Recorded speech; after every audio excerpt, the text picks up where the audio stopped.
我跟各位大家报告一个非常重要的往生小鸟显像来道谢。这个公案是真实的。在某一个星期三的中午，有一位老居士，他跟7岁的小孙女刚用完午餐，小孙女就吵着要到公园里面去玩了。居士家的附近有2个公园，比较大的公园叫做中强公园，比较小的叫做三里公园。就选在人比较少的三里公园去活动。孙子呢就玩溜滑梯啊，老居士就在旁边念佛甩手。不一会儿，小孙女就喊着说：“祖母啊，祖母，快来看啊！”老居士啊就问：“看什么啊？”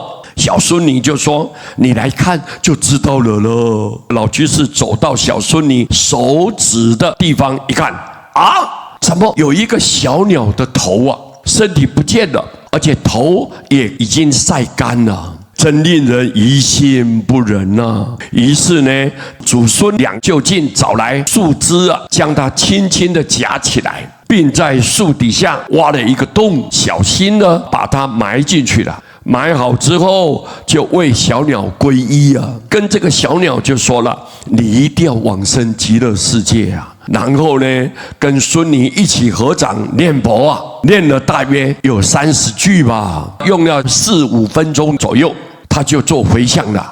当中，这个老居士起了一个心念呢：我晚上啊要到念佛会，要念佛的时候呢，我再另外回向给你哦。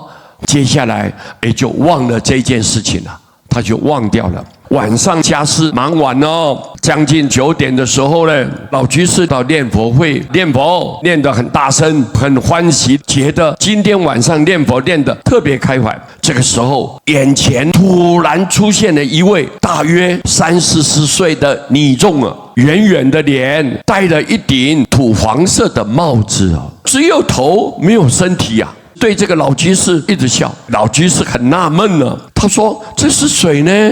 起了这样的疑问以后，就看到对方的嘴型慢慢尖起来，现出了一个鸟的嘴型的样子了。老居士说：“哦，原来是今天我和孙女啊一起埋葬的那只鸟啊！我说要回向给他，我差一点忘了。”接着景象就突然间消失了。这时候他张开眼睛一看，时间是9点25分，距离最后的总回向呢剩下5分钟。他的出现是提醒我要记得回向给他呢，还是来感谢我呢？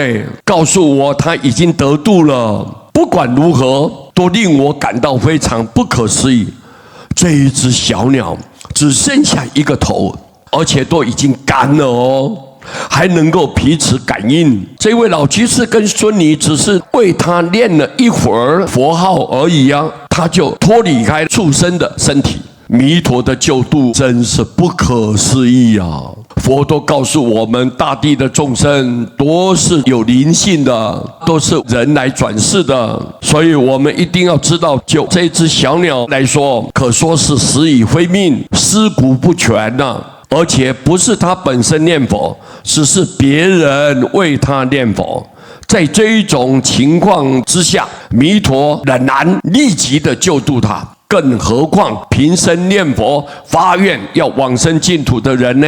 那就更不用说了。我们很庆幸这一辈子能够遇到这个殊胜而容易修行的净土法门，真是我们莫大的福报啊！无论何人念佛，决定往生。